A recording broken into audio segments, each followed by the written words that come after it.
This one here that we're gonna play is like stupid new. Alright? Just stupid new. We're just gonna play it because what the hell, why not, right? Right. You guys wanna hear a stupid ass new song, right? Yeah. Cool. It's a little different, but it's fun.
Hey.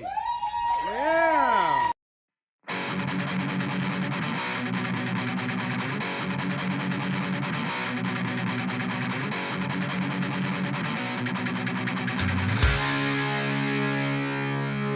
Oh, scummy, why are you an asshole? I think I might have said this like once or twice before, I don't know. Oh, scummy, why are you wasted every day, every single moment, every hour that you're away? I only wish that I had the chance to get it on with Pam Anderson before she lived like my spirit and Danny DeVito, he is my hero. And I'm sorry that I got distracted from what the song's about. Oh, scummy, why are you such a piece of shit? Okay, maybe you're not a piece of shit, and I'm just jealous. I only wish that I had the chance to get it on with Pam Anderson before she lived like my spirit and Danny DeVito.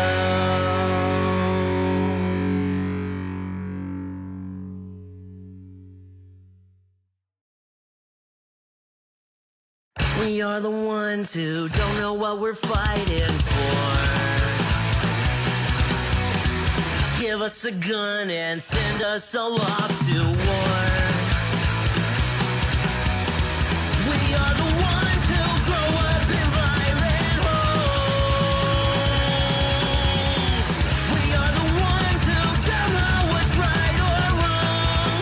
I know.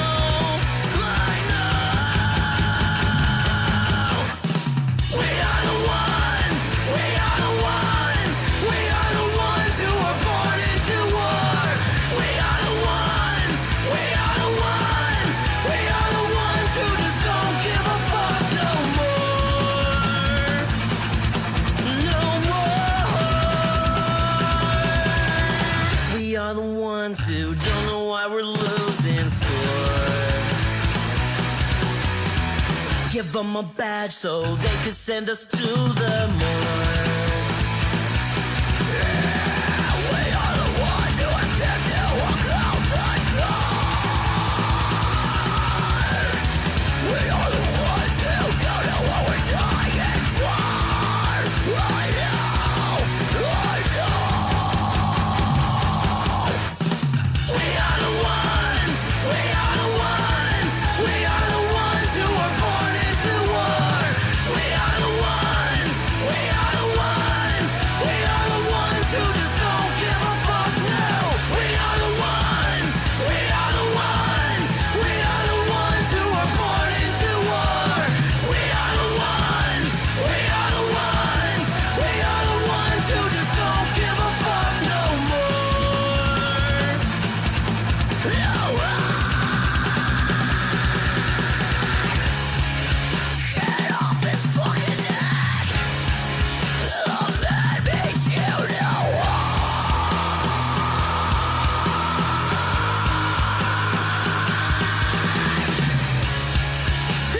Can't fucking breathe. Love that makes you know.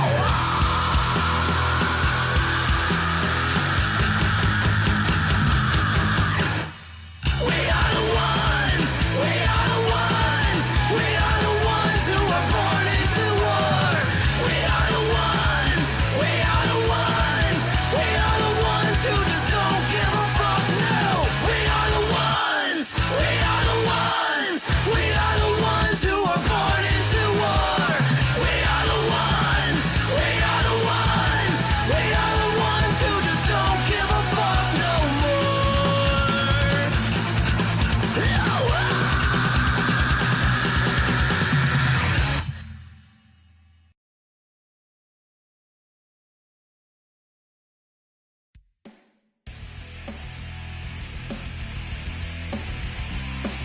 Welcome, ladies and gentlemen, to the latest episode of I'm No Joe, your home for all things combat sports and the place where every armchair quarterback can feel like Eddie Bravo. The views and opinions presented on the I'm No Joe channel belong solely to the person expressing them, no one else. If we say it, that means we meant it. That being said, this show does contain adult themes, adult content, and general shit that you shouldn't be letting your kids intake. Be advised, viewer discretion is recommended. Proceed at your own risk. You've been warned.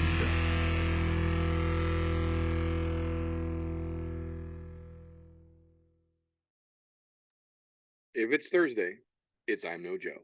Welcome, ladies and gentlemen, boys and girls, children of appropriate ages, to the latest episode of the I'm No Joe podcast, the show where every armchair quarterback can feel like Eddie Bravo. Today, as like some days, we are kicking it old school, as it were. Christian is out making sure the fine folks of Missouri have quality cannabis to get their stanky dank on with. So we are rocking it old school with just Golf T and I this evening. So before we even get into the shit talking and the shenaniganry, first and foremost, how the fuck you doing, brother? You're doing a hell of a lot better if the Packers made better draft picks, but you know, kind of like getting fucked without the courtesy of being asked out to a movie first. I wasn't gonna tag onto that low-hanging fruit, as it were. I was gonna let that jet sail. Dude, that jet ain't sailing anywhere. That fucker crashed clean into the mountain before it even got off the ground. Jesus Christ. Fucking fired up. And, you know, I like being fired up for this show when the fight card is what initiates the firing up, which was not the case this week. But Not at least tonight. there's something to look forward to. There is. It definitely ain't the fucking 2023 NFL season. No, I agree. That's not looking very promising for a whole lot of fucking folks. But that being set aside, we are back for another, what I can only describe as yet another in a fever dream long line of hangover cards we have got from the Vegas Apex spot before the UFC heads out on the road for I think 5 weeks or 6 weeks in a row again, doing their weird spurt thing. But before we get into this weekend's meat and potatoes, as we like to do around here, we will start with a little bit of news and recent events. Again, we are not doing recap shows this season. If interesting shit happens during the fights worth knowing about, you can generally catch a live short over on the shorts tab here on ImNoJoe's YouTube channel, youtube.com/ImNoJoe, in case you're listening to this in the all audio format. That being said, there are a couple of stories, as has been the case the last couple weeks at least, where the first things we have to talk about tied directly back into last week, even though we're not doing a review show. First and foremost, excuse me, one fight that some of us were talking about last weekend just being a potential shit show unto itself, ironically wasn't, but not for the reason that most folks would think, because it just didn't even fucking happen. For those of you who didn't catch that, Priscilla Cachoeira showed up last on the scale, a whopping 5 pounds over the limit, 4 pounds plus a 1 pound allowance, showed up at 130 for a fight at 125, at which point the commission took one look at her and said, no fucking way, and did not even allow them to make that a catchweight fight, and nixed that whole fucking fight before it ever even made it to the broadcast. Just fucking ridiculous. I know that there were not really a whole lot of folks really anticipating that fight to begin with, but this is not the first time that Cachoeira has had issue on the scale, as well as multiple other issues both inside and outside of the cage. So at this point, it's going to be interesting to see how the UFC handles this one going forward, whether they make her decide to just stick to 135 fucking pounds or 145 pounds, or whether they decide to just hand her fucking walking papers, because it's not like she was any kind of a world breaker to begin with. It's going to be interesting, because this is not the first time she's had a problem, and it's not really looking like she's doing much to change the issue at the core. You know, with that 5 pound overage, my immediate thought is to give her walking papers. She's nowhere near getting a title shot. She's nowhere near looking like she's a good enough fighter, and she's obviously not taking it serious enough if she's not trying to maintain and cut weight properly. Yeah, because I think she missed weight by, what, 4 pounds against Jillian when she tried to jam her fucking thumbs in her eyes as she was getting choked out. Yeah, So useless as tits on a bull. There's only like 2 options she can really do. Either you go up a weight class where you're gonna fucking make that weight, or cut the bitch out. And at this point, from the fuckery we've seen out of her, cut her. yeah, no, I can't say that we've really seen anything that would warrant, fighting for her to stay on the roster, as it were, at this point.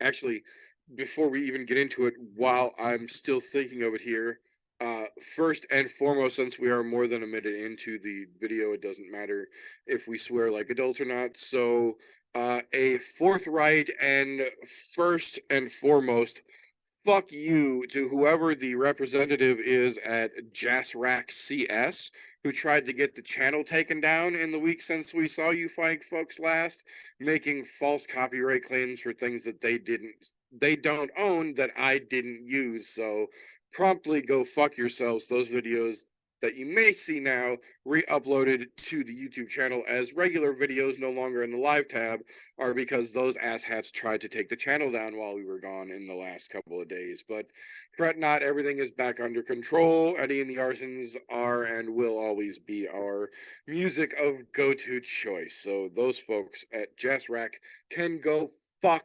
themselves. That being said,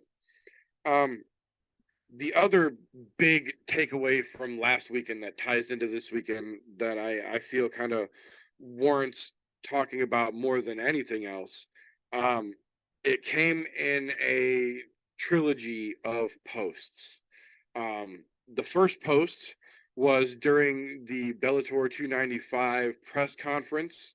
The folks talking to Ray Borg and him acknowledging that he had a lot of personal demons that he was dealing with while he was in the UFC, and that all the criticism that has come down on his career and his multiple weight misses were 100% his own fault, that were circumstances that he was 100% in control of, and he just did not have the discipline at that time to get those things under control, and that's the past, and that excuse me, that those demons were handled, that those issues were in the past, and that's no longer going to be an issue. That being said, he was also a little surprised when Bellator offered him the Kyoji Horiguchi live fight. They offered it to him at 125 pounds, where he was having trouble in the UFC, considering that Horiguchi was the 135-pound champion and had done the majority of his fighting over there at 135 pounds. But nonetheless, having just been released from the UFC, having no more prospects with Eagle FC, because that seems to have stalled pretty fucking hard, Ray Borg happily took that contract with Bellator. Well, then comes the second in the trilogy of announcements, in that Ray Borg and I believe two other fighters all missed weight for Bellator, but I believe both of the other fighters came back as their secondary turn and both made weight, whereas Ray was the only one who was unable to do so. Subsequently getting the Kyoji Horiguchi. That fight scrapped completely off the Bellator card, because again, situation where the Hawaiian Commission just was not going to let that catchweight happen, and that came as a two-parter.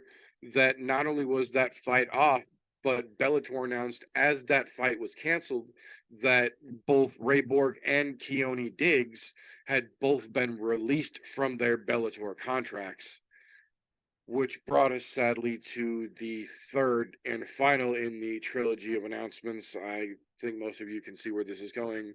Ray Borg officially announced that he is retiring from MMA at the age of 31.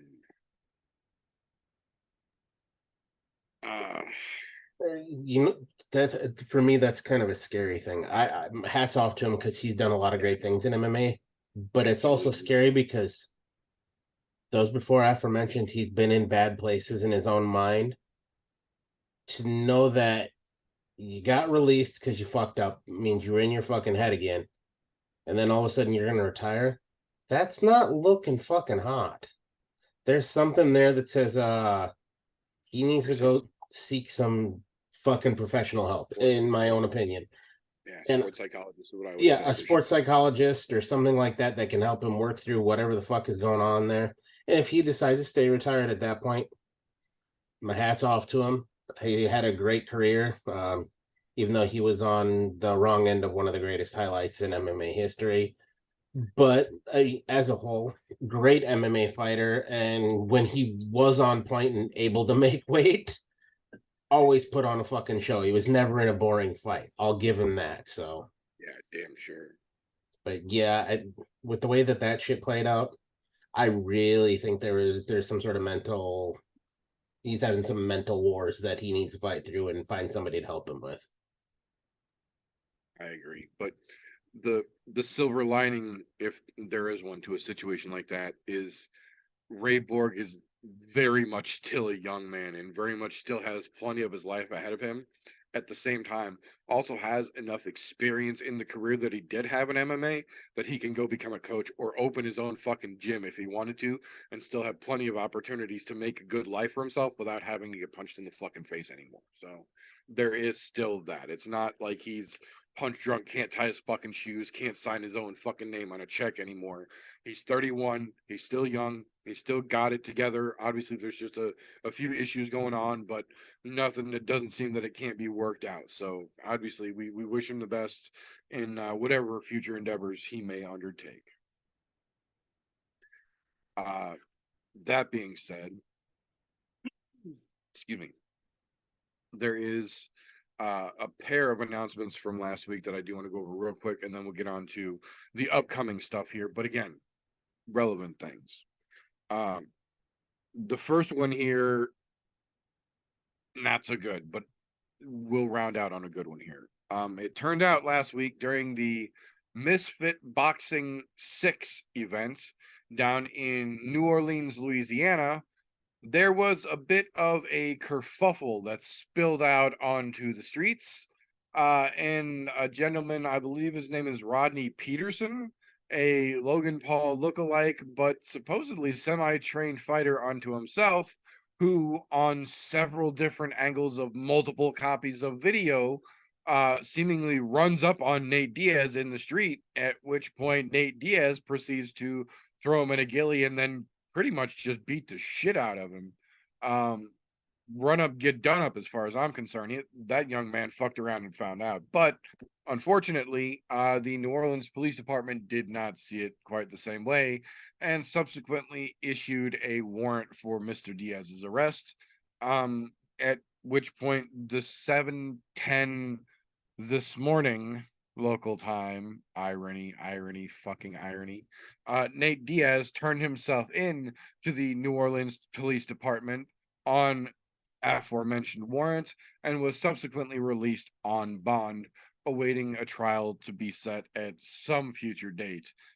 We will find out more on how that story follows as it unfolds. But from every bit of the video that I have seen, Nate Diaz and his crew are walking out, and several people run up on them, including the blonde fucking clown in the aforementioned video, who seemingly runs up on Nate and then gets fucking handled thoroughly. But you don't run up on somebody, let alone in the fucking streets, and expect them to be like, wait, stop.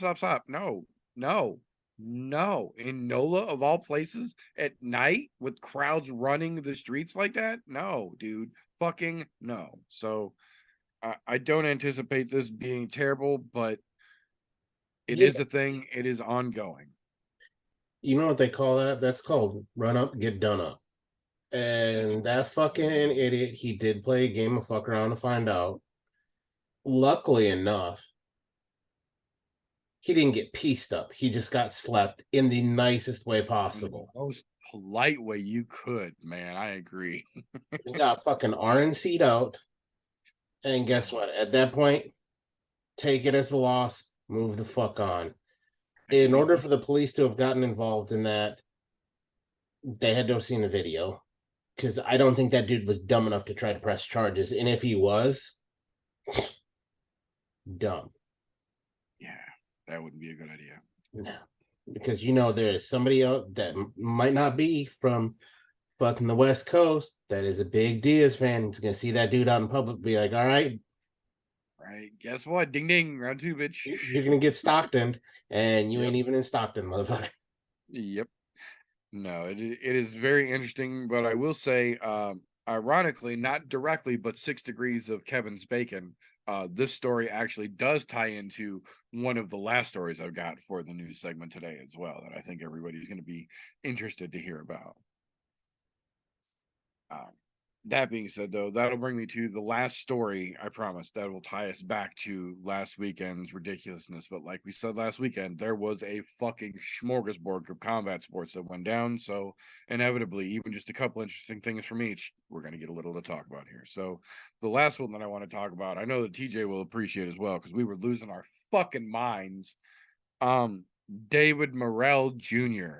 coming in on that fucking Davis versus Garcia card, coming out calm and fucking stoic for a fucking young kid at 8-0, just kept his shit together, while fucking Faucio was just talking so much shit, never got fucking rattled, stayed composed, came out in a full head to toe, including cornermen, autism awareness fucking fight kit, including mouth guard and gloves, looked like a fucking badass doing it.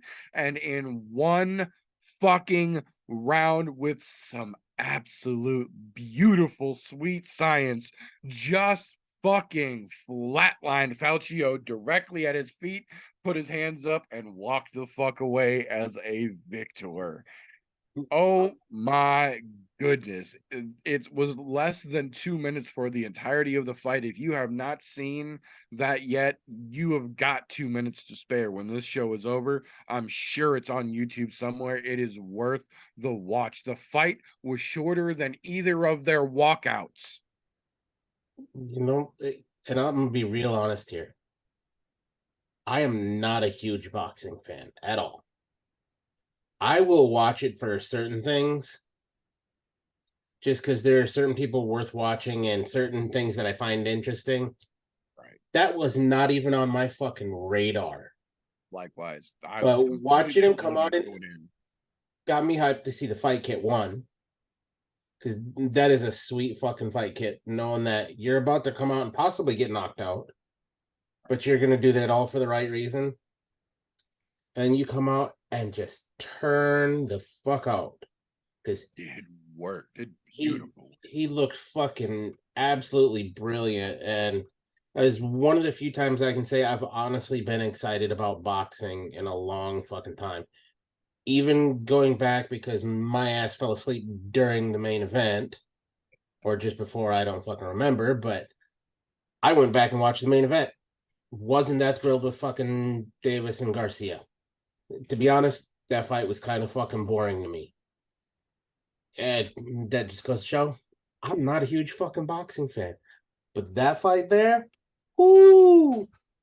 It reminds me of watching all of these MMA guys transition over to boxing where they make it fucking exciting. I love this. I love the idea of the sweet science. But it just doesn't translate to fucking fun to me. I'm most of the time. Apparently I've got that fucking that old fucking just Coliseum mentality. Get in there, beat the shit out of each other, and be fucking gone. Be done. Not this pitter-patter. Right. Look like a fucking bobblehead. Get the fuck out of here. Right. But that shit. I will say, Tank Davis apparently decided that he and Ryan Garcia were going to trade playbooks because he came out very defensive and very on his fucking rear foot, ready to counter.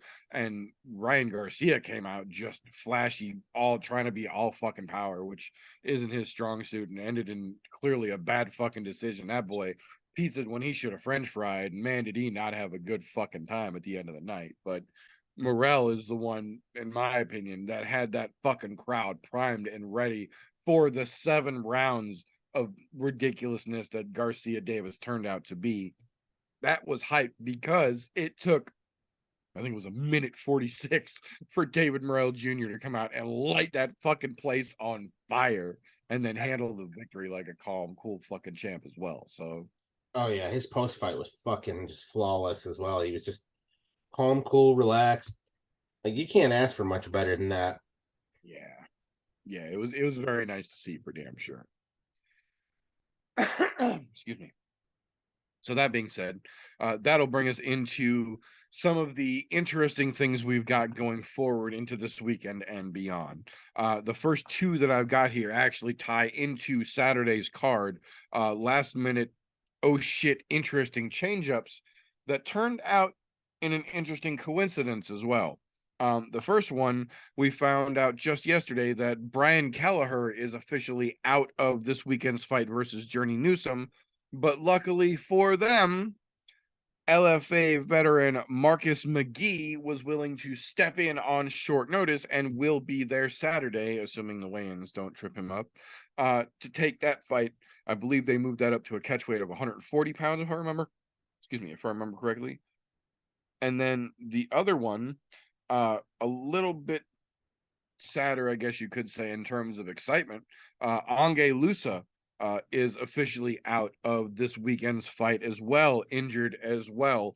And the ironic turn of play here, LFA welterweight champion Trey Waters has agreed to step in on 3 days' notice and take that fight to keep Josh Quinlan on the card. So LFA I've been saying it for a long time, man. They're a great feeder organization. LFA and Invicta are two of the top, in my opinion, pro top level organization feeder clubs, man. Those folks have provided so much of the roster for the UFC, for ONE FC, and now for Bellator, and are starting to get a good number of folks in prime spots like this, because when shit happens and opportunities present themselves, these LFA fighters are ready to fucking go. And we've got two of them stepping in on short notice this weekend to keep fighters on the card. So regardless of how either one of those fights turn out, fucking solid move, in my opinion, by both of those gentlemen stepping up on short notice, and LFA for consistently keeping track of worthy fucking fighters that the UFC can, in a pinch, turn and call up to fill a spot on the fucking big show's fucking card and make it work like they did for this weekend. So 2-for-1 bonus for LFA, stepping in to save a pair of fucking fights on this weekend's card. So definitely something I felt worth mentioning. Hats the fuck off to LFA for keeping shit consistent and keeping quality fighters ready to fucking go. The next one here is a trio of announcements for the Vegas 74 card that takes place on June 3rd. The first one, Elizio Zaleski. I'm not sure. They've changed how they spell and pronounce that dude's name several times over the years. Coming back from a 1-year suspension from being on that bullshit, stepping back in against the oldest cousin of Khabib himself, Abubakar Nurmagomedov. Interesting matchup for both gentlemen here. I think this is basically their way to give Zaleski here's your chance to get back into things, at the same time handing Nurmagomedov a fight he should easily be able to fucking steamroll his way through, which then coincidentally might give the UFC justification to cut Zaleski loose and be done with his bullshit as well. The other one that they announced that I think is very, very interesting that folks should be excited about, because I know I sure the fuck am. Bruce Leroy himself, Alex Caceres, stepping back in on this June 3rd card to take on Daniel Pineda in a very interesting stylistic matchup here. But the big one, the one that everyone, casuals and hardcores alike, should be excited about, is the official confirmation. Pen has been put to paper, I's dotted, T's fucking crossed. A10 back in action on June 3rd. Jim Miller stepping back in the octagon against Ludovic Klein, a very, very winnable fight, in my opinion, and putting Jim Miller one step closer to fighting at UFC 300 and holding that fucking record for most appearances and most bonuses in UFC history. I think he can fucking do all of the above, and I'm excited to see how this fucking plays out. June 3rd's card just got that much more exciting, in my opinion.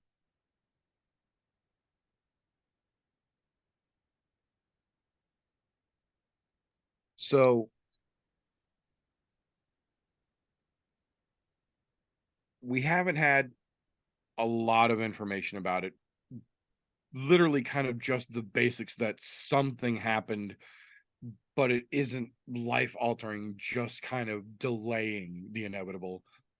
Excuse me. So apparently, once again, I's have been dotted, T's have been crossed here. We now got the confirmation that June 10th's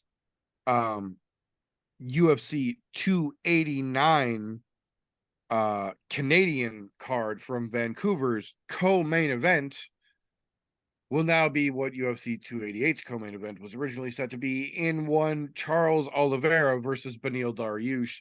They literally rebooked the same fight for a month later on the pay-per-view in the same co-main event slot.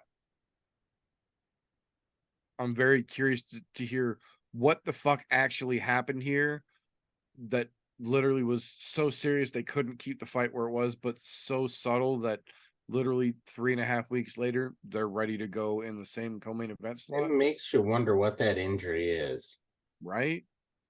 and is it really something that somebody's going to be 100% for?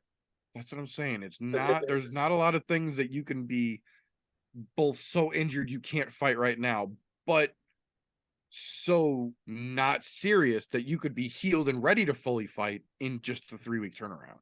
Now, on the other side of that, to play devil's advocate, I know they said it was Oliveira who was hurt, right? Oliveira, we've known to go in and just be a fucking animal, but since he's lost the title, he has to be on top of his fucking game right now to get back to it. And that means even in those little situations where you go, you know what, this is hurting pretty fucking bad right now. And I go and I talk to the doc, and the doc says, yeah, you'll be good in 7 weeks. You're 3 weeks out from your fight. If they can push to another 4, there's your 7 weeks and you'll be fine. It might have been something along those lines or something like that where it wasn't a major thing, but he thought it was bad enough to where it could impede his performance. And look, he's fighting Beneil Dariush. That motherfucker is one of the most underrated fighters in all of MMA, period. And Charles knows that too. So yeah, so he's not dumb. People have been dodging fucking Beneil left and fucking right. The dude gets shit on all the time when it comes time for him to get a good fight. And it's a sad thing to see, but you got a guy in Oliveira who knows that. So maybe that's what's causing that little, hey man, we're gonna have to push this back because I'm not gonna fight that scary motherfucker at anything less than 100%, you know? yeah, So if that's the case, you sure as fuck can't blame him. no, I mean, don't get me wrong. I still want to know what the fuck the injury was that pushed it back 1 fucking month. Because Right. That's what's got me the most curious. Like, there's not a whole lot that will fit into that category and make sense. no, it makes you wonder if like he broke a fucking toe or something like I'm that. saying, like, did he break his pinky to did he did he catch his pinky on a fence or something when he was wrestling in the gym? Fucking Or pop it his out of pinky joint or over? something. Yeah, something that was just, enough to be like, no, I can't fight tomorrow, but just a couple weeks to keep this fucker wrapped up and I'll be all right. Or is it something serious that he's trying to play down and he's just hoping that this 3 weeks is going to buy him enough time to where he can figure out how to cope with whatever the fuck And it is. if that's the case, and then they cancel it again, If that's the case, Benny, I'm telling you now, if they cancel this fucking fight last minute, Benny's just going to get the next shot. They're going to quit fucking around. It's going to be I Benny don't versus think they Islam. will give it to him because they like to fuck him. They like to fuck him 6 ways from Sunday. They will make him still fight somebody else in order to get that shot. I don't know, man. I think because this would be twice in a row, literally, that Charlie Olives burnt him at the last minute. And it's an important fight for the division. It really is, regardless of where they put it on whatever fucking card. This fight needs to happen as far as that division is concerned. Oh yeah, So, that fight's needed to happen for a long fucking time. Well, fucking Beneil and goddamn anybody at the top of that division. Yeah, I agree. So that's what I'm saying. If something happens again last minute, like 3 weeks from now, and Charlie is just like, no, we can't. We've got to cut it. Well, we can push it back another one, and the UFC is just like, no, fuck that. We're booking Islam versus Benny for Abu Dhabi for the fucking belt. And at that point, I have to say I'd be on board for it. But honestly, I'd rather see Beneil versus Charlie first. I think that's a good fight, but it makes you wonder, man. It really does. It makes you wonder what the fuck is going on there. So we'll definitely keep an eye on that one. We got an announcement that's not nearly as popular, but it is something that's going to happen, so it does need to be talked about, even if it's just for this brief fucking moment. We got the announcement on Monday that Floyd Mayweather is going to have yet another exhibition boxing match of laughable fucking proportions on July 11th, the day after the UFC Vancouver. This time around in the quote-unquote last names matter battle, stepping into the squared circle to take on an 8-round exhibition match against John Gotti III, a mediocre at best MMA fighter, as of now, I believe 2-0 professional boxer. So this is almost worse of a cash grab and when he was fucking around with Nakamura, but I don't know, man. There's just something that feels really sleazy about them trying to play on the Gotti name to drum up an exhibition boxing match. I don't know, man. I don't anticipate. I don't anticipate that one being anything to get excited about. I don't think anything they're gonna put on that card is gonna be even as a fraction of as exciting as that fucking David Morrell Jr. fight was on the prelims for fucking Davis Garcia. I'll say it outright. If you're thinking about buying that, don't. You can pirate that fucking thing from somewhere. Yeah, that's not worth wasting your fucking I'll say money. that was 100% worth pirating.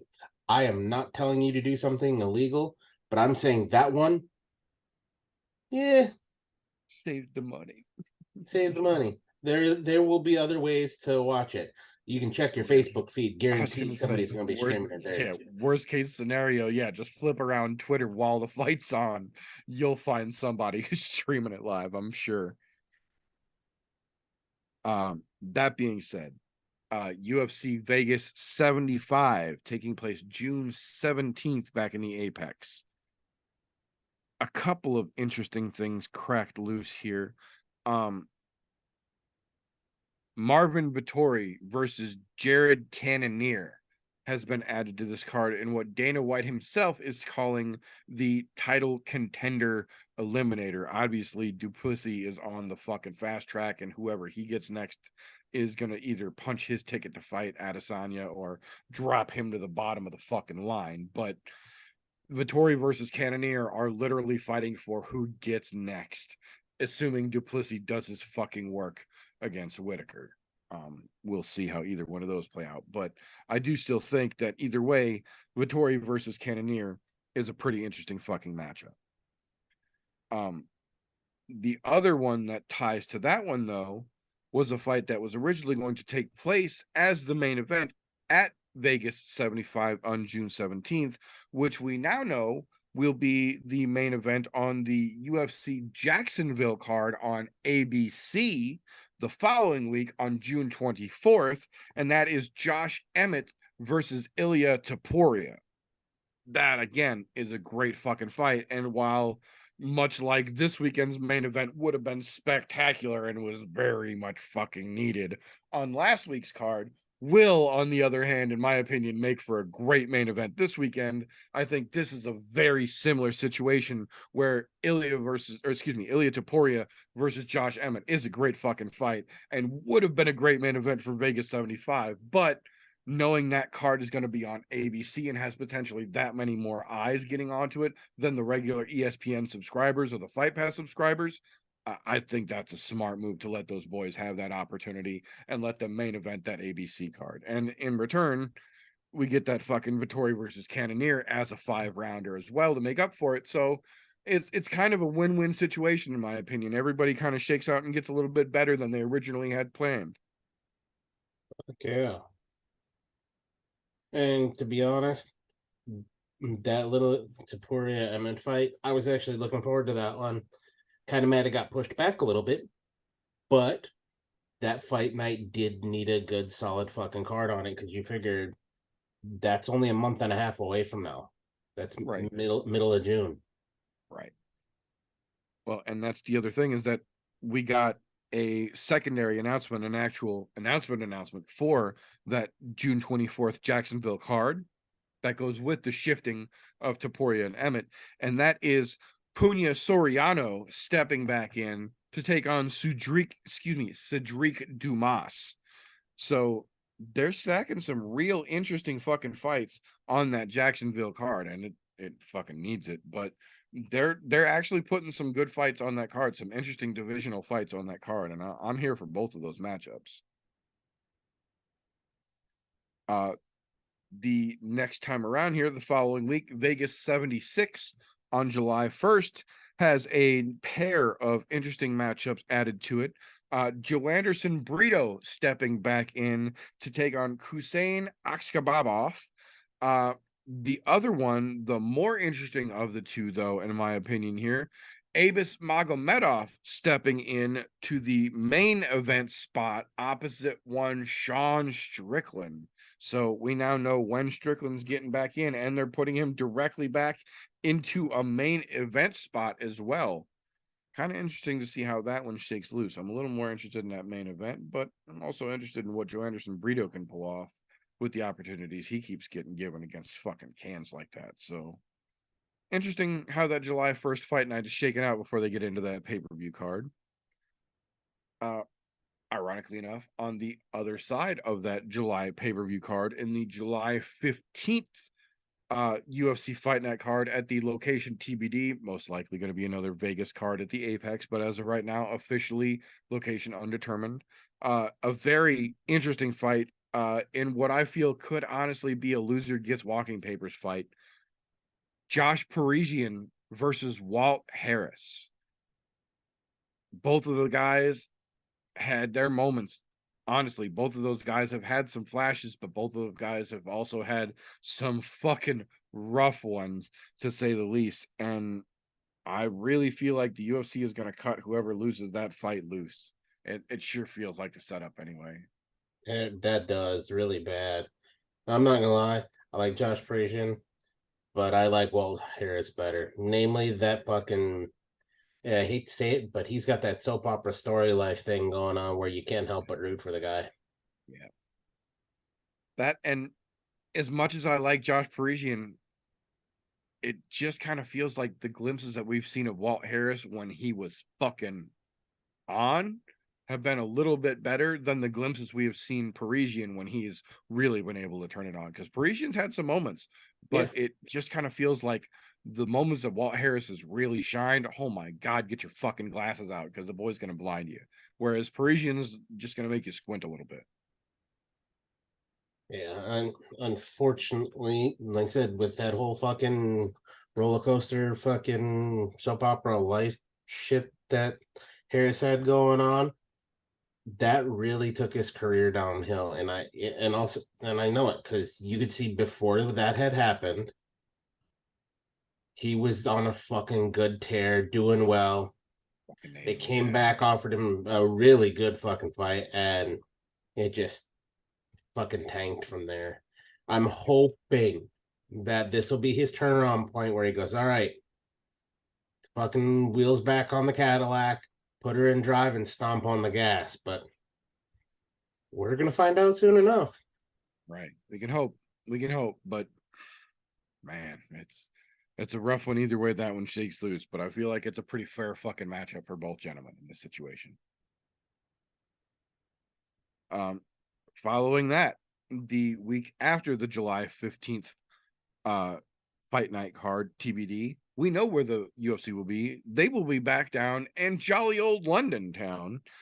July 22nd's fight night card goes off in London, and you know that they have been trying to figure out how to get this one back on the roster, or back on a fight card rather, off the injured reserve roster. Well, they pulled it off, and I have a feeling we might not actually see this one shake loose, but it is officially booked as of right now. One Meatball Molly McCann versus Julia Stolyarenko at 125 pounds for that London card. Now, Molly has made 125 pounds before. Not a lot, but she's done it. Stolyarenko, on the other hand, just her last, not one, but twice her last 2 times out, looked like Skeletor, making 135. One of those 2 times physically had to be helped off the scale, where she almost fell off after successfully making 135 pounds. So how and why the UFC booked her for a 125-pound matchup against Molly in London just does not make a whole lot of sense to me, because if she was having trouble at 35, I don't know how the fuck she's going to make 25. And even if she does, you could blow her over with a strong breeze at that point, considering the trouble she's had making bantamweight. I'll point out the elephant in the room. Neither one of them bitches belong at 125. No, absolutely. I agree. I think realistically, if all things were equal, both of those girls would have a real hard time making 35, in all honesty. But weight cutting being what it is in the modern day, Molly can get down to 125. Not very often, but we've seen her do it. Stolyarenko, on the other hand, though, I honestly don't know, man. They both better be on a strict ass diet right fucking I'm now. saying you both better be eating nothing but fucking rice cakes and drinking distilled water for the next 2 fucking weeks to start. No shit. But on the other side of that, if they both have access to UFC PI and fucking nutritionists, those fuckers can eat full meals and they will have them on fucking point. All free. They can do all your planning for you and everything. Yep.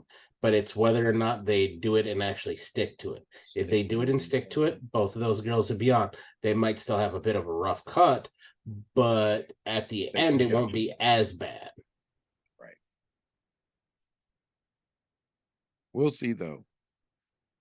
If somehow we can get all the way to July 22nd and both of those girls can successfully make 125 on Friday and then still be standing and ready to fight come Saturday, that could be an interesting matchup because experience and technique wise, those two girls really are pretty similar fucking matched. So if they can both successfully make weight and survive to get into the cage the following day, that could actually be a very interesting matchup. And in London, you already know the fucking rip's going to blow off that building the second Molly's walkout music starts. So if they can actually pull that one off, the O2 is going to go ape shit. It's going to go ape shit. We've seen it happen before. It's got a track record. Yeah, you don't have to like Molly, but you gotta like her in London because goddamn it, yes, she brings the fucking party to the house there. And you know what? I may not be the biggest Molly fan. I appreciate what she's done so far because it's entertaining to say the least. Hell yeah. But in fucking London, she's got superstar status, which is fucking crazy for somebody who's probably never going to touch a title or get close to it. Right. She's got superstar status. And you've got to appreciate that where those hometown heroes get those huge standing ovations, blow the top off the place. We seen it 2 weeks ago when we were in fucking Kansas City. Damn right. Watching Cummings get that fucking massive ovation. Not only at the win, all of that, the whole fucking thing. And knowing that London is twice as fucking loud as damn near everywhere. There are very few places that the UFC goes where it's louder than London when they've got a good hometown hero in tow. Telling you, if that fucking Arnold Allen and fucking Max Holloway fight would have happened in London, you would have seen Holloway as the fucking bad guy the whole way, which is fucking crazy to see. But it would have been that same kind of thing. But Molly still would have gotten a better response than Arnold. Guaranteed. It's crazy. So good on her for being back at home turf. Hopefully, because she's at home, makes it easier on her weight cut. Hopefully. But they don't call her meatball for no fucking reason. Yeah, no shit. But that'll bring us into the tail end of the news here. The actual news segments, the fight announcements for that point are done as of now. The first one to talk about here real quick, UFC veteran heavyweight Juan Espino has officially hung up the gloves and decided to call it a career. He has literally been plagued with injuries and surgeries that just have not taken properly over the last couple of years, and at this point has pretty much said goodbye to the prime of his physical ability and is still injured with prospective 3 to 4 more surgeries on the horizon before he can hope to even start getting back towards normalcy. So unfortunately, that leaves his career at 10-2 as a professional mixed martial artist, literally leaving due to injuries, not due to the inability to still compete, just the inability to physically get his body to heal from injuries, which is never a fun thing. But again, if there is a silver lining in a situation like this, we'd always rather see somebody hang it up or they're still able to form complete sentences and sign their own name on the dotted line than the alternative. So while it is sad to see it under the circumstances, say la vie, Mr. Espino. We wish you the best in whatever your life carries you onto the next chapter with. That being said, there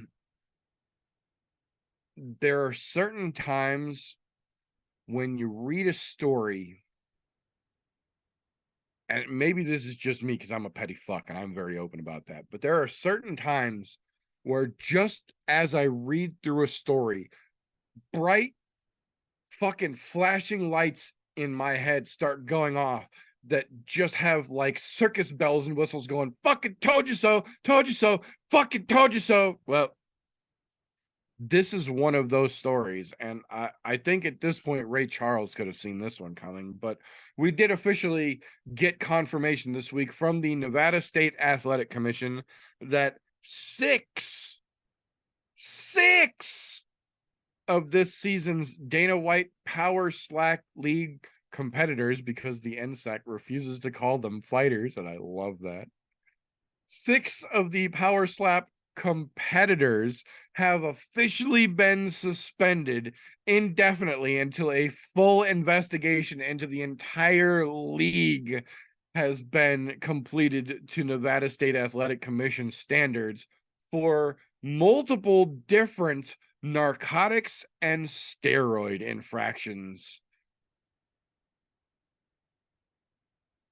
Sometimes I told you so just isn't a strong enough phrase in my opinion, but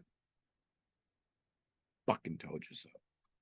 You know, when in order to do that, you have to be coked out of your fucking gourd. So, not surprised. And how else are you going to get this on the radar even more? Let's give these guys a couple things that are going to get them all yacked. Give them some fucking roids in the fucking ass cheek, then fucking couple bumps off a hooker's ass crack. Tell them you're pro fighters now. Go have fun, boys. And we know you're going to get caught because we want that kind of exposure. Right? Your fight kit says UFC on it now, boys. Go out there and make some noise with it. Well, they fucking did. Dumbasses. Hopefully, this is one of many pieces in the wall of blocking that bullshit from actual competitive sport going forward. But we'll see how it actually shakes loose. That being said, that'll bring us to the tie-in from earlier in the news segment that I promised we would get back around to 6 degrees of Kevin's bacon. We are officially sizzling here down in the Sunshine State because as of this afternoon, official, Joe Schilling is now a free and clear man thanks to Florida's Stand Your Ground law, because there were multiple different clear video angles and witnesses willing to testify that while Joe Schilling was literally just walking through a bar, a gentleman that had previously started shit with him bumped into him.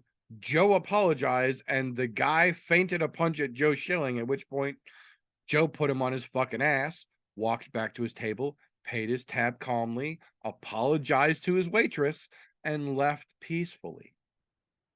Well, not only did the shit talker fuck around and find out, he got knocked out and then lied to the police and said that a 6'8", 300-pound man popped him and chased him around the building, beating his ass for no reason. At which point the police subsequently found Mr. Schilling, found out that that part of the story was bullshit. The judge found all of it to be just enough bullshit to say, no. This was clearly Mr. Schilling defending himself against a perceived threat. And what anyone can see, the short little dumbass feinted a fucking punch at a pro fighter he clearly didn't know who he was fucking with. And it cost him an ass whipping. Well, now it's also going to cost him all of the court costs and all of Joe Schilling's fucking legal fees and everything else that was tied to this fucking court case. So congratulations, Joe Schilling. Not that I would ever advocate anyone going out and inflicting violence on someone, but if you are minding your business and someone fucks around, let them find out. That's right. That's play stupid games, win stupid prizes. Your fucking ass deserved every goddamn prize you got out of that, and now you're going to pay for that prize that you got for free anyways. At this point, I almost, and it's very close, I almost giggle at that video or that GIF or that meme more instantaneously than I do from that fucking Ben Askren knee-eating fucking moment. Because not only was that the highlight of Jorge's career, after all the shit that Ben talked leading into that, that was just the most poetic little chef's kiss moment that ever could have fucking happened there.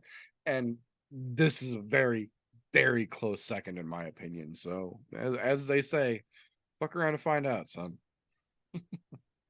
Yep. That being said, though, that will bring us to once again the last piece of news I have got this week. Unfortunately, in what seems to be a nightmarishly reoccurring theme of once again, we have gone a complete week where Dana White has not suffered the least bit of punishment or consequence for openly slapping his wife down in San Juan on New Year's Eve. Not that he was in the right for doing so or she was in the right for doing so, but there should be something more than quote unquote having to live with the knowledge it happened as punishment for doing so, especially when we are currently watching Jonathan Majors on the exact same scenario get his entire career and legacy stripped out from underneath him in real time. But you know, Dana's above that somehow. Yeah. And we're 5 months past this and still no repercussions. Still nothing. I have a sad feeling that we might bank out the fucking year, and I may have to stick that at the end of every fucking news segment. At which point, I promise, if we make it to 2024, as sad as that's gonna fucking be, if we make it to 2024, I promise I'll stop fucking talking about it. But I am honestly hoping that I won't have to say this every fucking week for the rest of this year, but we'll see. We'll see. You know, I actually challenge you to continue to do so until the statute of limitation runs. I'll look up the statute tomorrow while I'm at work since I have fucking access to all of that, and I'll let you know. We'll find out for sure. Damn right. That being said, though, that is what I've got for news. You have anything over there I missed out on this week? Nothing that's important currently. You nailed the ones that I wanted to talk about, so we're good. Right on.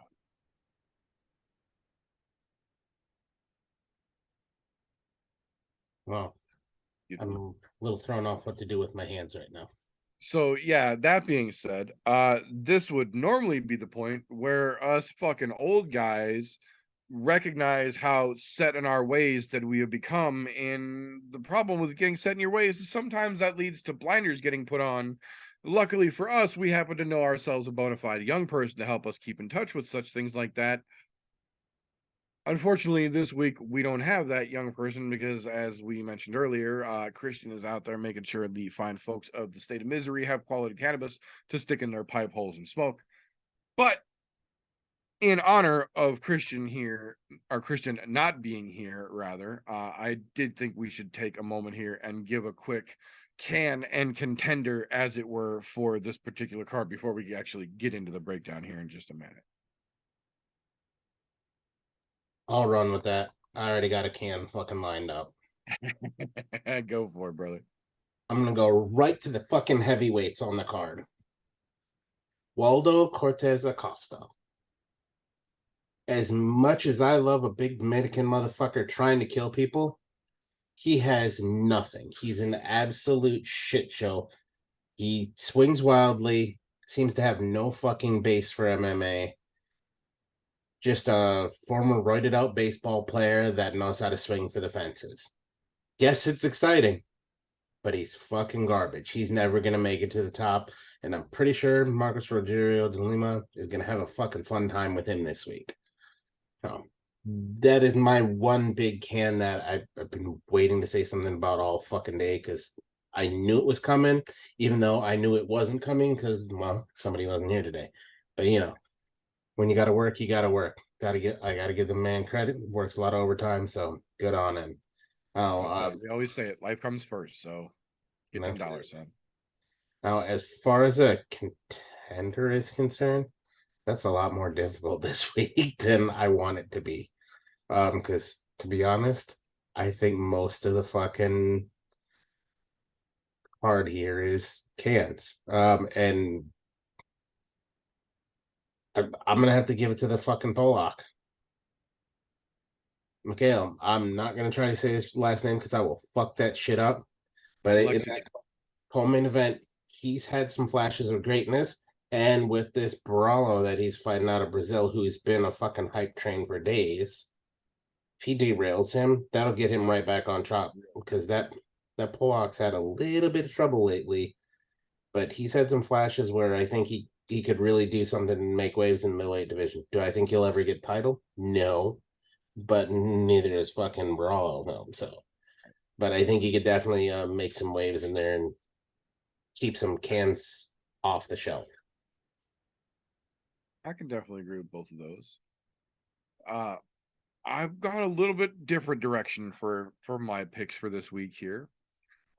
For my can, I don't understand why he's on this card, let alone still employed with the UFC, but Cody fucking Durden, between the dumb shit that has fallen out of that ignorant fuckhead's mouth and the repeated ass whippings he has taken every time he stepped in the fucking cage, I don't understand how the fuck he is still on the UFC roster. I am honestly hoping that Charles Johnson goes out there and just puts the fucking boots to him and just dog walks that motherfucker, and then the UFC cuts his ass loose and we got to go Missouri victory here. But I digress because I don't know if that's actually going to fucking play out. That's why I'm not. But that being said, I also have maybe a little under the radar contender pick for this week.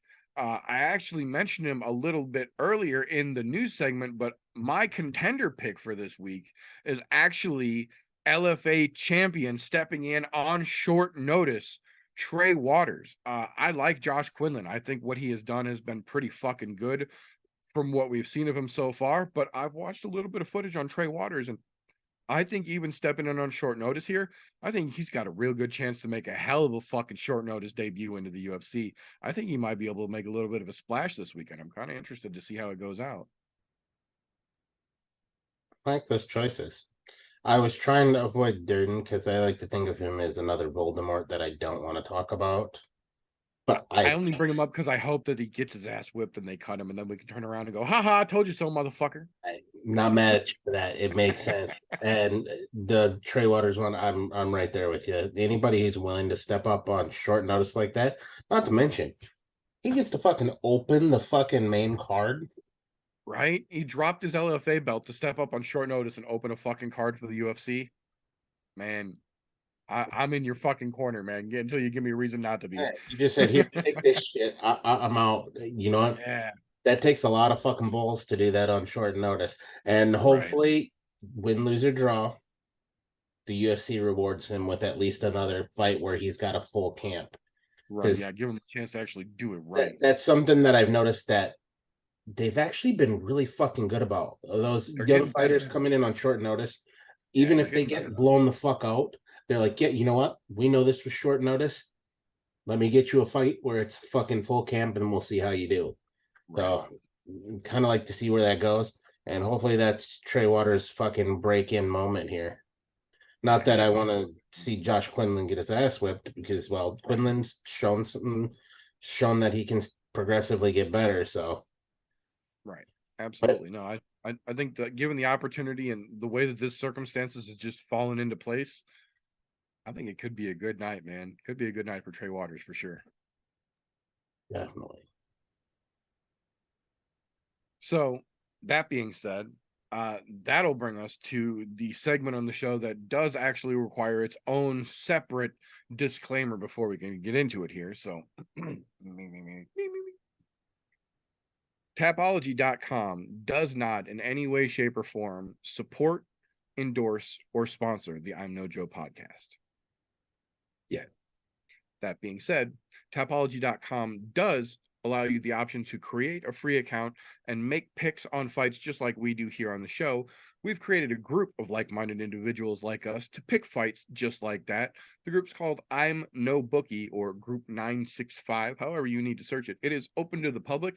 You are more than welcome and encouraged to make yourself a free account, join the group, put your picks head-to-head against us and all the other fine folks in that group in a recap segment we like to call Tapology with TJ.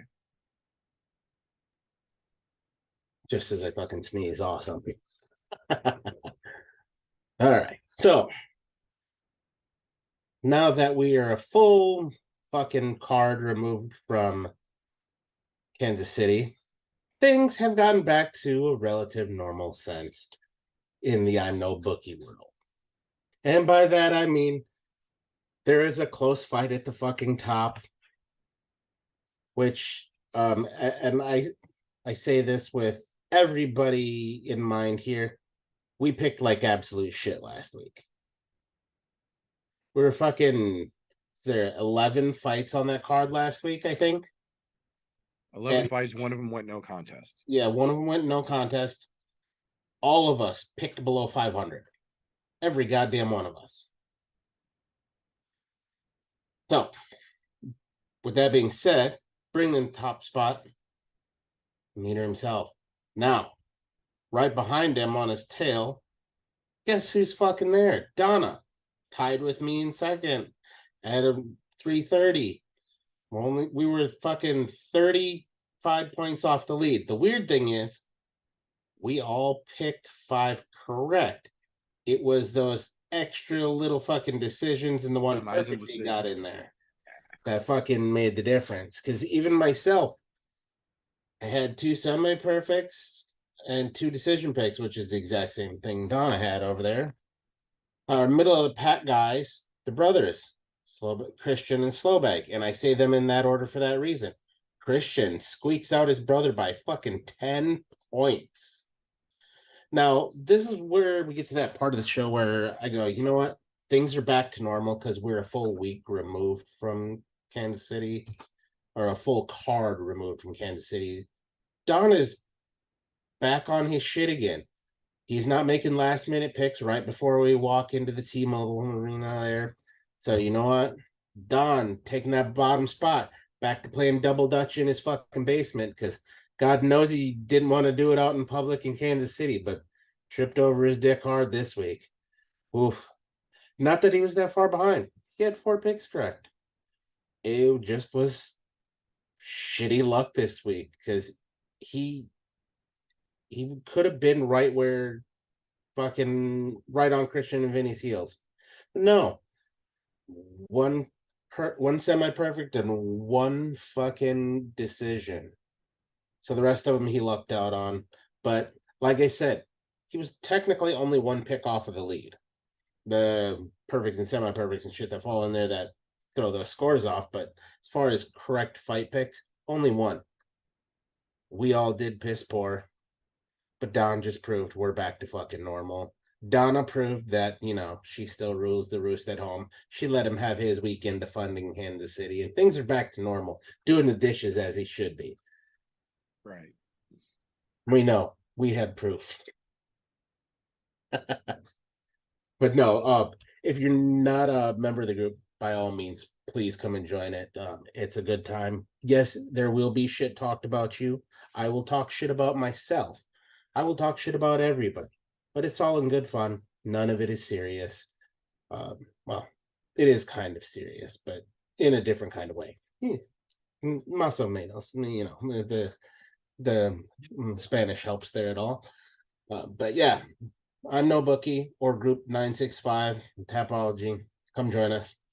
Let us know who you are, so that way I can call your ass out. Because if you join, that's fine. But if I don't know who you are, I can't call your ass out. So if you want to be all sneaky in the fucking woods shit, be sneaky in the woods. But don't expect any pats on the back when you take first in the group if I don't know who you are.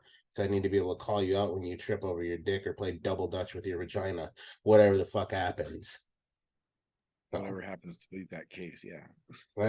That's it. Now, this week we do have picks to make again. Reminder, with all of the crazy shit that's happened with these last minute changes, if you've already locked in your picks, make sure you go back and double check them, because sometimes that shit gets fuckered when they have those last minute replacements. So that'll bring us into a little bit of the wonderful odds. Now, again, as usual, and I say as usual because it's been like the last 6 weeks in a fucking row. We don't really have any crazy ones. There's only the 2 craziest fucking separations on the card are Stephanie Egger and Irina Alekseeva. They got Stephanie as a minus 300 favorite and Irina as a plus 240 underdog. Now that is on the prelim card. Seems a little wide for a couple of fucking soup cans to have that wide of a margin, but okay, we'll take it, because you know, got to make our money on bets somewhere. So you know what, maybe Irina's the person to bet on here, being the 240 underdog. You're not gonna make a lot of money, but there's the possibility there. And the other largest gap on the card is from Bravo and Makar, the Polak and the Brazilian.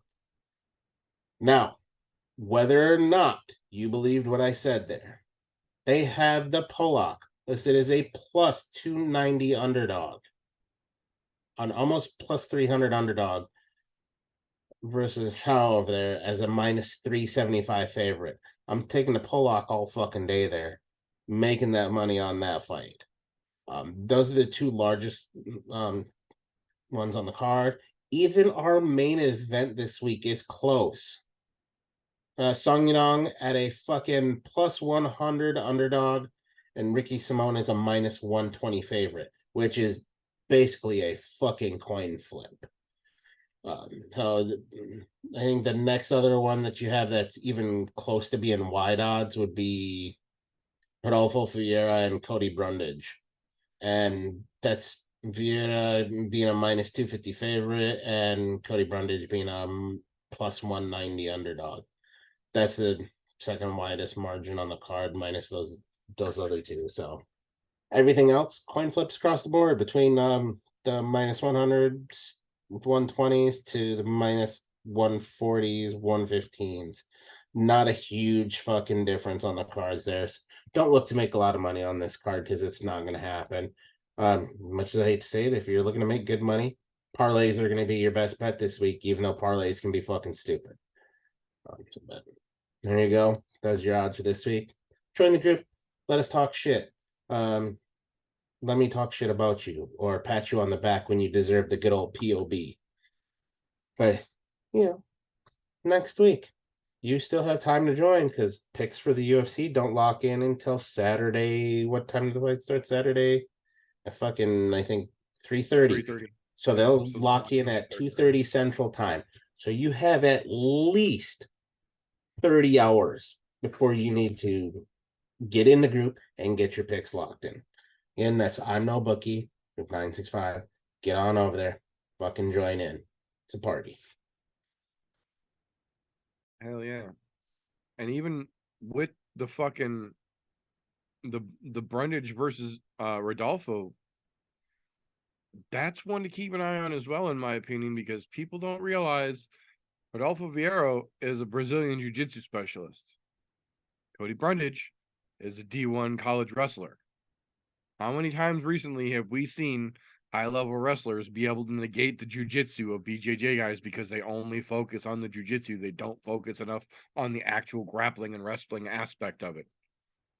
So that might be one to keep an eye on as well. If you folks got a couple dollars to throw around, your shekels might be motivated to go that direction, in my opinion. But that being said, this weekend is not what last weekend was. Last weekend, I think there was literally like 15 different combat sports cards that took place between when we ended the show Thursday night and when Sunday night finally went down. It was just literally fucking fights all weekend long. It was fucking awesome. This weekend is not quite that crazy, but there are several cards going down this weekend to keep your interest peaked. First one, right out of the gate, another one Friday night fights that most folks are not going to know the names of. First thing tomorrow morning, I believe it's 7:30 a.m. So if you're needing something to watch with your coffee and you just want some punchy kicky in your life, one's got you covered first thing. For the rest of us, there's a bit of a combat sports sandwich, if you will, in store for us Saturday. The first piece of bread, as it were, here is going to be Cage Warriors 153 live from Dublin. Expect some craziness on that card as well as possibly in the audience if you've seen how those fucking Cage Warriors cards go. That's got a pretty decent fucking lineup on the card, as well as some potential special guests in the crowd, should we say, that you generally want to keep an eye out for.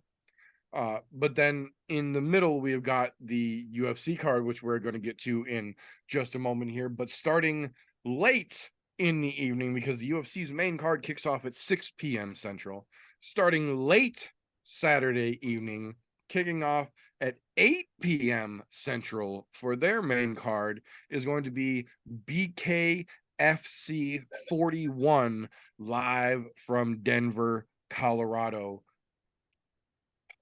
Mike Perry versus Luke Rockhold. Chad Mendez versus Eddie Alvarez.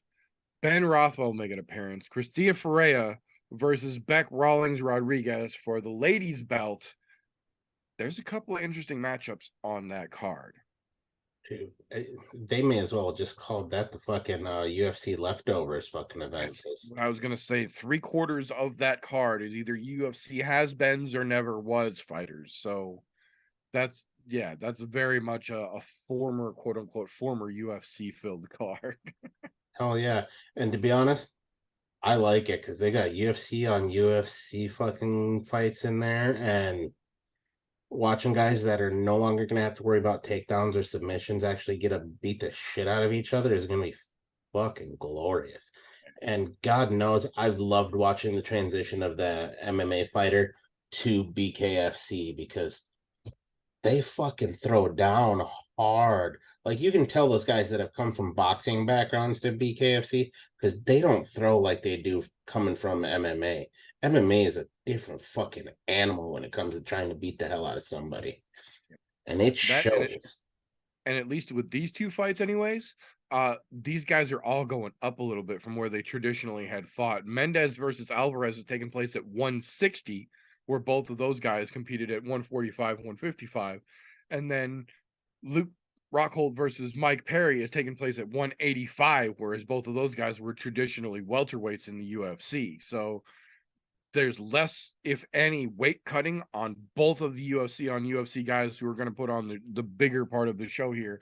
And like you said, these are guys who are coming from an MMA background, not from a boxing background. So they're not afraid to let the fucking power fly in either one of those matchups. So there's going to be interesting things for the end of your evening of Punchy Kicky as well. But that will bring us into the actual thing that we are here to talk about here in the form of the UFC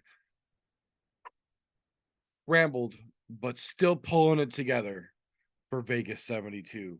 Song Yadong versus Ricky Simone. So obviously with just the two of us here, we're not going to go full pit mode here, but I do still want to give the folks a nice little interesting breakdown of what there is to look forward to, because as we mentioned several times already, these hangover cards really are making our UFC Kansas City card look like a secondary pay-per-view in the gap here. And I'm fucking thankful that the card that we chose to go to turned out to be so great with such a fucking lineup of shit coming behind it that we're stuck in the middle of now, this fever dream, like I mentioned, of fucking hangover cards. But luckily there is still a few rays of shining light on this one that we've got for us this weekend here. So started off the way we usually do here.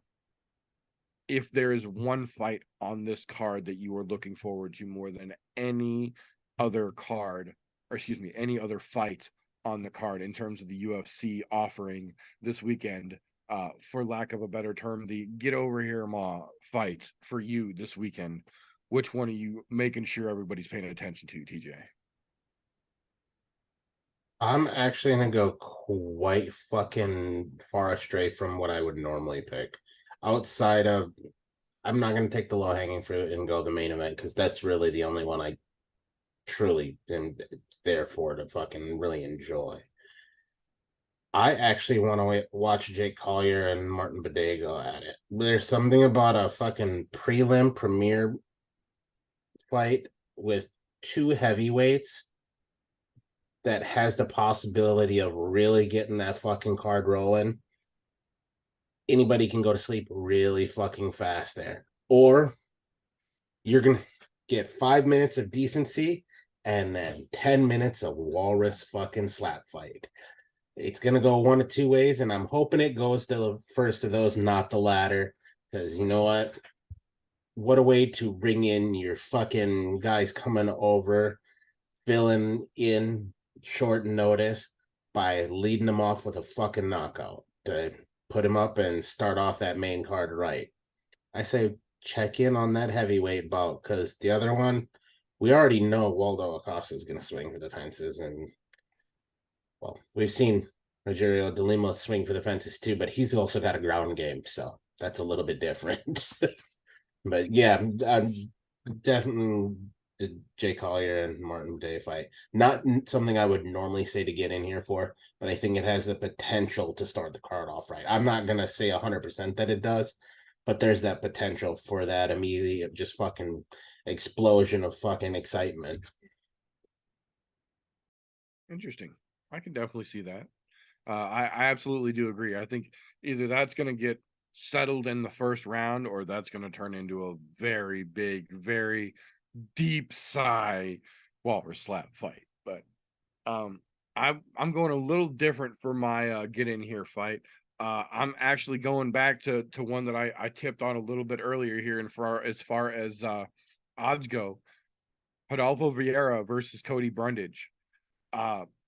Like I mentioned, we have seen time and time again where even some of the highest level black belt Brazilian jiu-jitsu guys who focus all on that jiu-jitsu don't put enough time in on the wrestling and grappling aspect of Brazilian jiu-jitsu.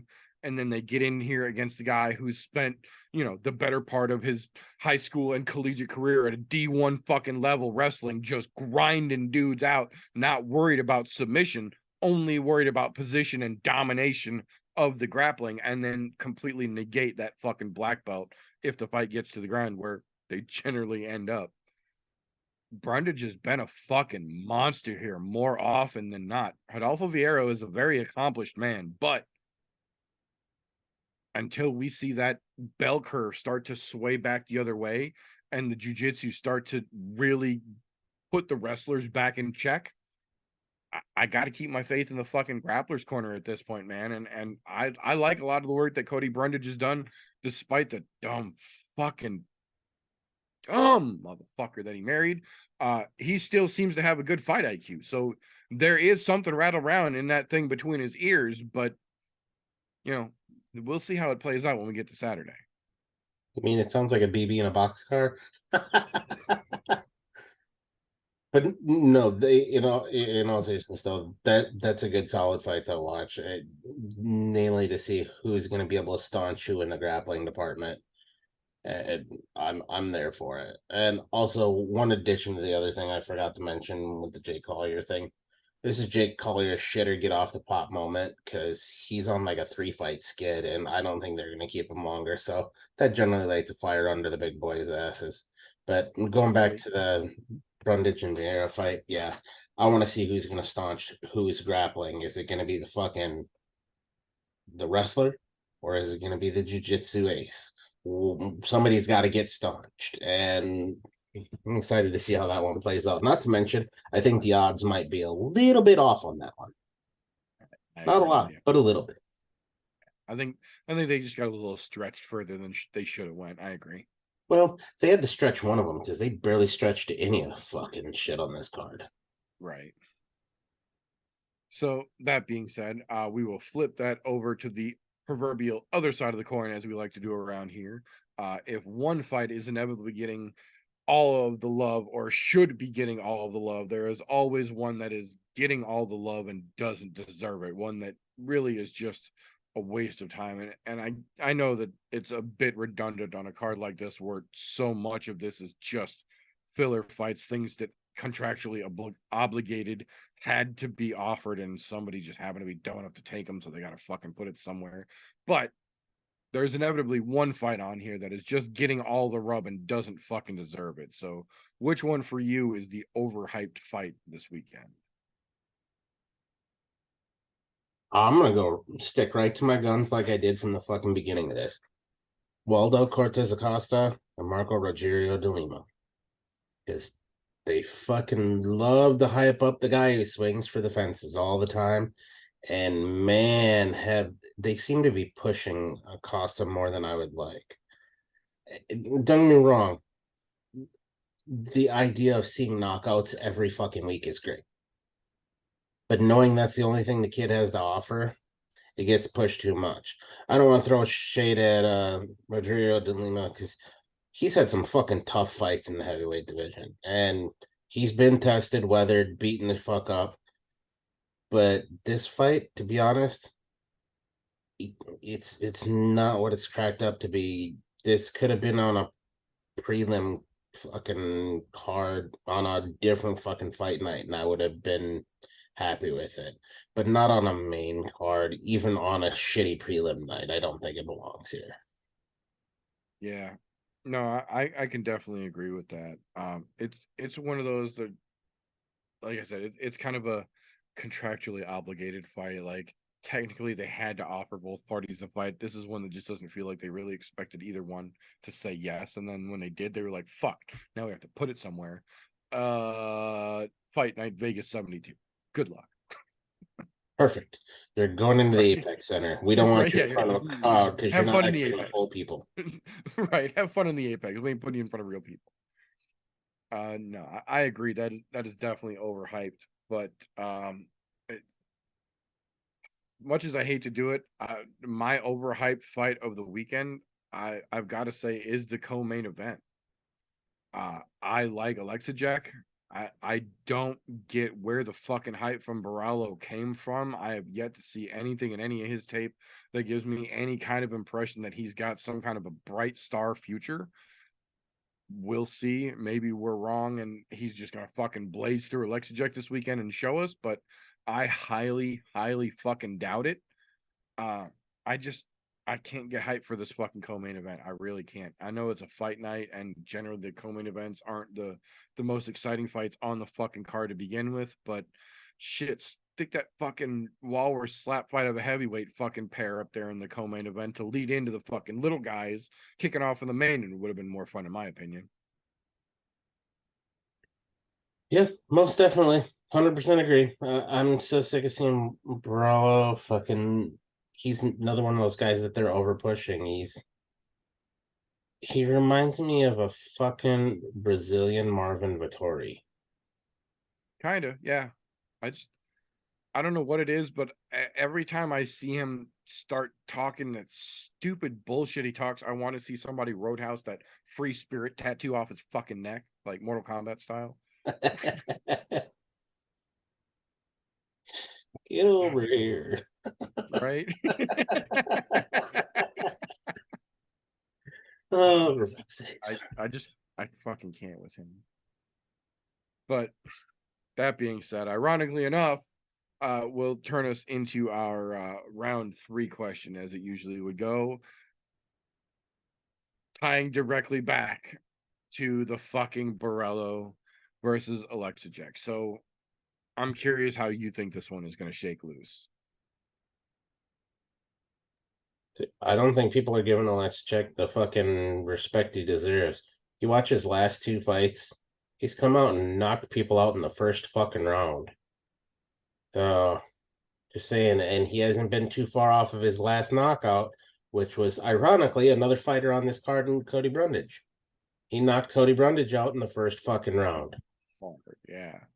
Alexa Jack is fucking highly underrated.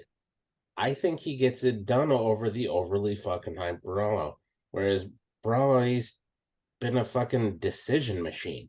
He's not exciting as people would like. He's not as exciting as he would like to think he is. I mean, they've given him, for lack of better terms, stepping stones. But now he's going to actually have to fight somebody who actually goes in and finishes fights. That's a different fucking animal. I'm not necessarily saying Alexa Check is going to fucking get him out of there in the first round, even though he's done that in his last 2 fights. Right. But that's a hard thing to keep up. There are few and far between. The only other one we can think of just happened last fucking weekend in one raging fucking Russian who's on a 6-fight tear of knocking people out in the first round. Just fucking crazy. But unfortunately, middleweights, you don't see that often. So I don't think Alexa Check is going to pull that off this week. But I still think he's going to get the fucking nod at the end of it. But I wouldn't mind seeing him knock Barallo out in the first round either. Yeah, I can definitely agree with that.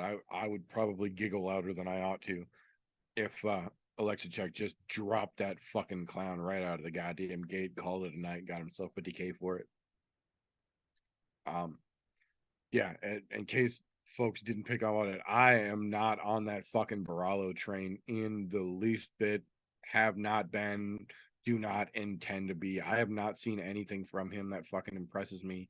And he just really, to me, feels like another one of those overly confident, undeserving fucks coming in from the Contender Series thinking that they've been the status of a UFC fighter their entire amateur fucking career because they've been hyped up undeservedly by folks in situations they shouldn't have been in to begin with. So I feel like this is one of those situations. I like Alexejek, but I don't think he's a fucking world breaker either. He feels kind of like a smaller version of Blachowicz, in my opinion. He's got decent ground game. It's not the greatest, but it's enough to get him by. But his fucking striking is severely underrated here. Like TJ said, that motherfucker has put several good folks out, including old Cody, who's in there right down the fucking line from him as well. So I agree. I think Barillo is going to come in here, guns blazing, pedal to the fucking metal, and it at least seems like Alexejek has got enough of a fight IQ to where he should be able to step out of the way of the oncoming storm early and get his work done. I agree. I don't think it's going to be a first round knockout. I think this one goes to the second, but I don't think we see round 3. I think Alexejek puts the fucking work in. I think we see him stop it in the second. I hope so. God, I fucking hope so. Right. So that'll bring us to the marquee, the meat of the meat and potatoes in the meat and potatoes section of the show here. The names on the posters, the reason folks put butts in seats. Again, originally slated for last weekend. Now we get it as the main event for this weekend. Song Yadong versus Ricky Simon. So I ask you, sir, how the hell do you think this main event shakes loose?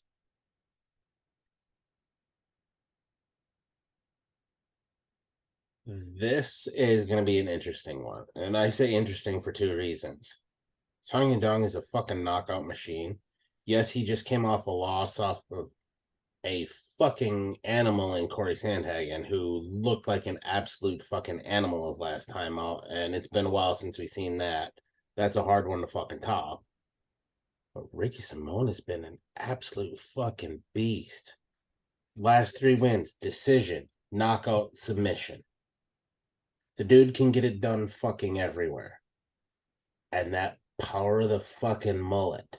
Look, I hate to stray on the fucking on the weird off the wall shit, but there is something about that salad that gives him power. And with that much flow, when's the last time you seen somebody from China with a fucking mullet? Right. Just saying, Song Yadong, you hope you got your hair cut right, because that's going to be a tough cookie to crack. And we've seen Ricky Simon get cracked, but not get knocked out. I don't know if Song Yadong's going to have the power to do that. And when it starts to get into those deeper waters, it never seems like Song Yadong does well the later it gets into it. Most of his finishes are early when he's got a fuck ton of power. Now, I'm not saying this is going to be an easy fight for either one of them. And also, this is going to be big for both of them because it's a 5-rounder for both of them. Neither one of these guys have done too many 5-rounders at this point in their career. So if it gets into deep water, it's all going to come on to who has the best fucking gas tank. And I'm going to go out on a limb. And I'm not going to go out on a limb because I already know this. Ricky Simon is going to have the better gas tank. Because if you watch him, he's damn near got the Clay Guida-esque gas tank where he just Energizer bunnies that shit and just keeps going and going and going. Yep. We haven't seen that from Song Yadong. He does tend to slow over the course of 3 rounds, so going 5 is going to be rough for him if he gets into those deep waters. I think Ricky gets it done, and to be honest, I think he finishes him, but I think it's going to be via TKO stoppage 4th round. I think we'll get a full 3 rounds out of Song Yadong before he goes out. Interesting. I can definitely see that as a possibility. I'm of a similar opinion, but not quite the same vein here. I agree. I think Song's biggest weakness, in my opinion, is his gas tank, because he does have knockout power, but he also doesn't really have power management. that well. We've seen him come out and just lay dudes flat, but we've also seen him come out, swing at a lot of air, and then end up in a bad position because he just gave too much when he didn't have the opportunity to be doing that, and tried to force too much and ended up just burning himself out.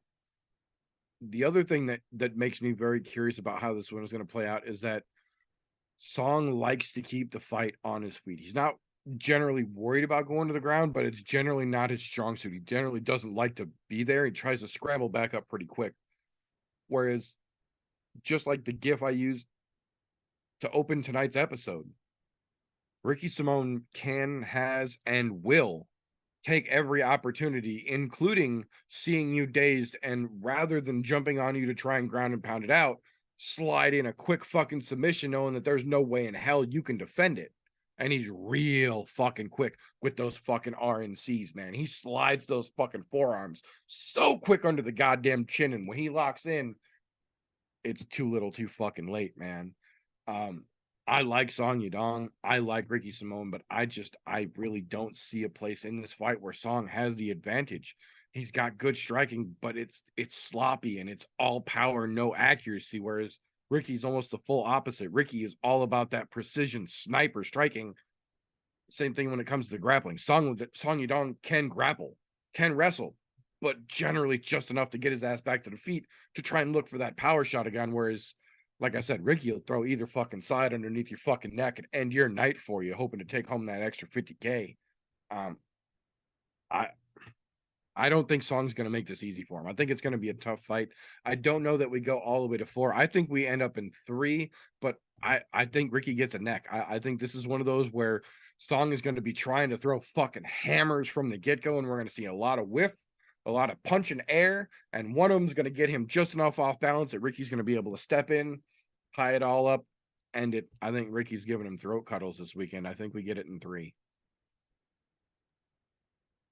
I like it. I can see that happening as well because he does have those throat cuddles down too.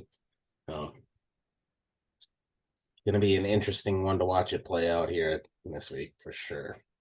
Yeah. Either way it goes, I think we got a hell of a good fucking main event for damn sure.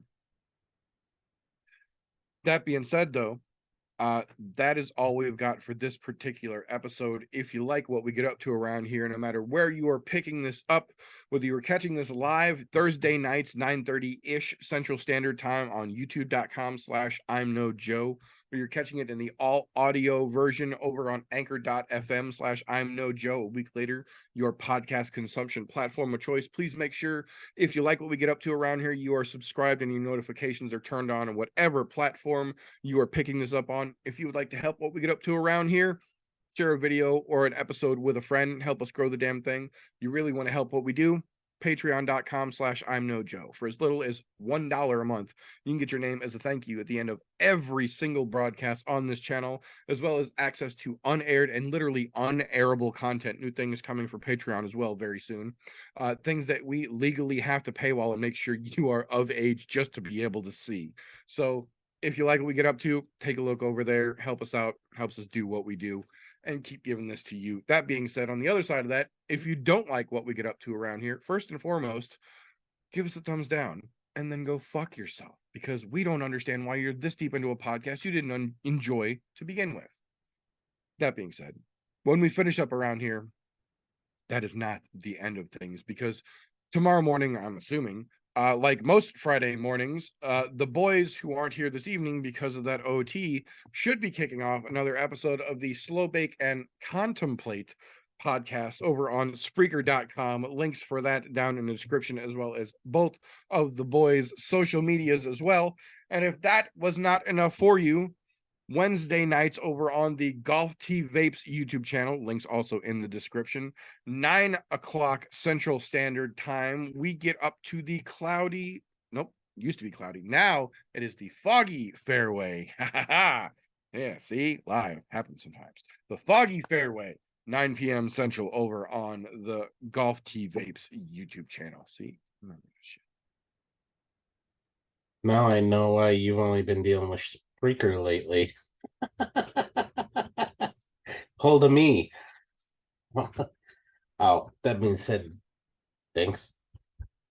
And if you want to know all the things that the meter does, because the meter does do many things, you can click below where it says Linktree/the meter does many things. That will take you to all of the links for all of the things that the meter does do. So feel free to click on that link, Linktree/the meter does many things. And that way you can find out exactly what he's doing and see if he calls it a wrong show again next week. Right? Probably not, because Christian will be here to tell you the wrong time frame of 9:30, even though it's 9 Central Time. Right. No, that being said, before we do get out of here, free time has been at an ultimate fucking premium this week. I have not had time to breathe, let alone get things done. This weekend is no exception. I barely have time to watch the fights. We will be out of town part of this weekend.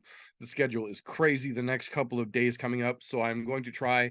My goal is by next weekend to have the full video of all the craziness that we went through in Kansas City at the UFC event put together in video form and ready to be released. It will go up on Patreon just one day early for the folks who do give a little coinage, but the rest of you will still get to see it. It's just, going to give them a little bit of heads up. That being said, we also have a Discord. Links rolling down below here. It is the ImNoJo Discord. The Slow Bake Boys also have their own channel over there. News that doesn't make it to the show or things that aren't appropriate to talk about on the show but still need to be talked about. Get over there. You can go through, submit questions, talk about cool shit. We got a neat little community building over there. So check that out as well. But that is all we have got for this particular episode. Fuck you to the cocksuckers who tried to copyright strike the channel over shit that they didn't own and wasn't even what they tried to fucking say it was. Fuck you guys. You suck. Fuck you. Fuck you. Fuck you. Thank you to everyone who does support us on the other hand. That is all we have got for this particular episode. So until next time, don't let ignorance stop you. You can root for anything. Unless it's a false copyright strike, getting this channel taken down, go fuck yourself. Jump in front of a bus.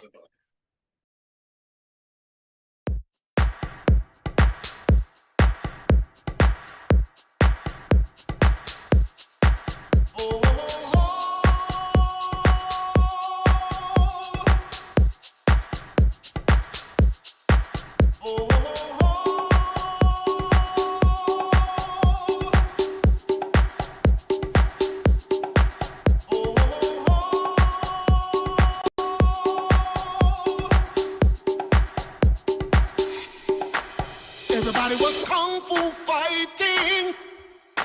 Those kids were fast as lightning. In fact, it was a little bit frightening. How do I say goodbye?